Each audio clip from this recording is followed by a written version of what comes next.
তাহলে বন্ধুরা, সব শেষে এবার রান্নাটি শুরু করি। এই রান্নাটি দেখে নিন। আমি কড়াইতে তেল দিয়ে দিয়েছি। এবার এক এক করে সব দিতে শুরু করব।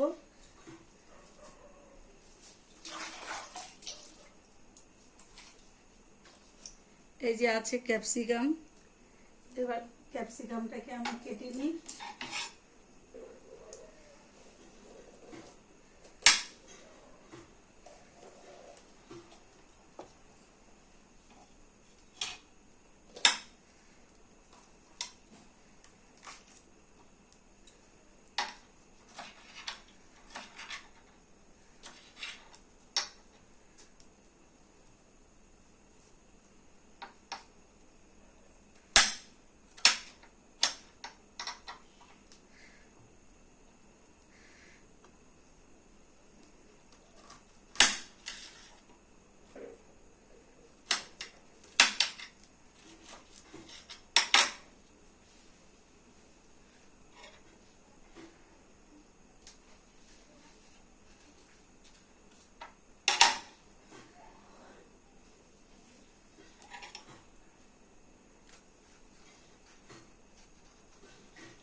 আচ্ছা, এবার আমার রেডি হয়ে গেল। আমি এক এক করে দিতে শুরু করি। আমি দিয়ে দিলাম পেঁয়াজ।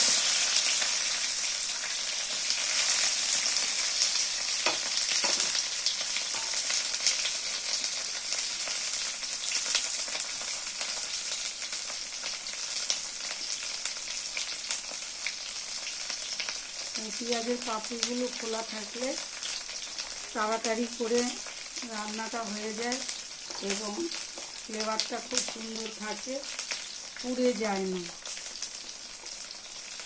সেই কারণে এভাবে খুলে নেওয়া হয়। ঢেলে দিয়েছি। এবার যেটা করতে হবে, একটু নেড়ে দিলাম।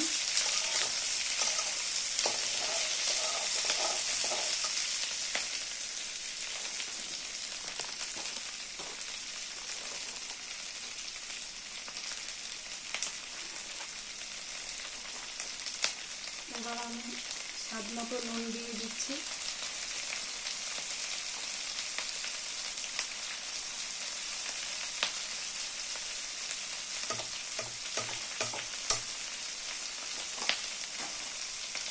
এবার একটু চিনি দিয়ে দিব, খুব কম। চিনিতে টেস্টটা সুন্দর হয়, বা মধু দিতে পারেন আপনি। আমি চিনি দিয়েছি। মধু আমি নামানোর আগে একটু দেবো।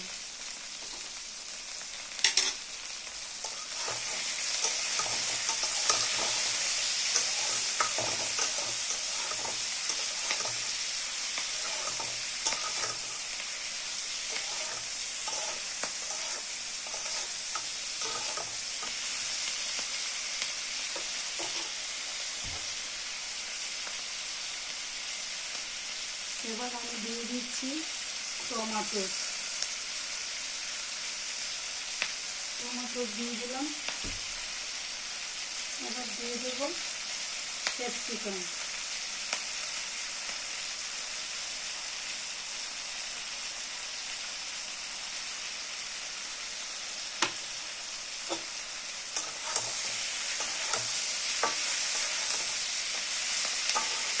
ক্যাপসিকামটা পেঁয়াজের আগে দিলে পরে পেঁয়াজ জল ছাড়তে পারে না, আর পেঁয়াজের ফ্লেভারটা নষ্ট হয়ে যায়।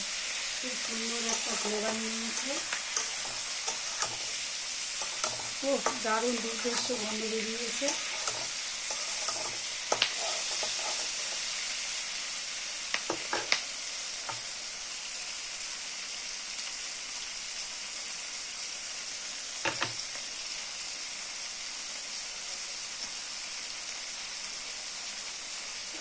আবার দিয়ে দিলাম ক্যাপসিকাম।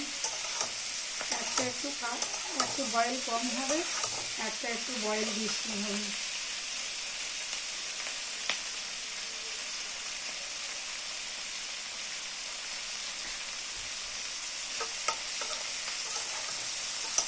বয়েল তো ঠিক না, এটা ফ্রাই হচ্ছে।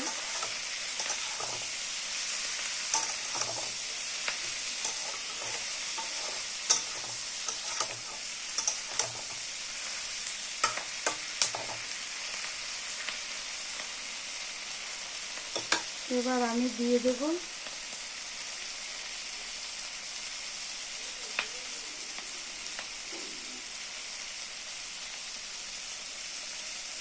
লেটুস পাতায় রাখা পনির। লেটুস পাতায় কেন রেখেছি এটাও বলে দিচ্ছি আপনাদেরকে। লেটুস পাতার উপরে পনিরটা ভেজে রাখবেন, ওর একটা দুর্ধর্ষ ফ্লেভার বেরোবে। সেই ফ্লেভারের জন্য আমি লেটুস পাতার উপরে রেখেছিলাম।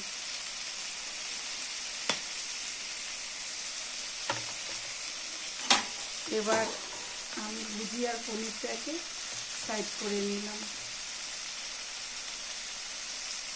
এখানে 500 গ্রাম পনির হলেই আপনি দুটো রান্না করতে পারছেন। এবার আমার লেটুস পাতা রেডি।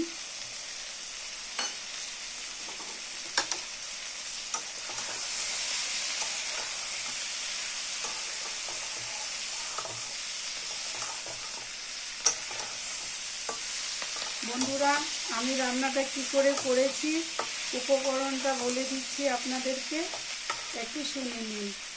ওর মধ্যে কি কি লেগেছে পেঁয়াজ।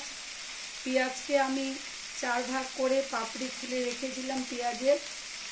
এর মধ্যে দিয়েছি আমি ঝাল হওয়ার জন্য একটা কাঁচা লঙ্কা, একটা শুকনো লঙ্কা, মানে গ্রিন চিলি আর রেড চিলি।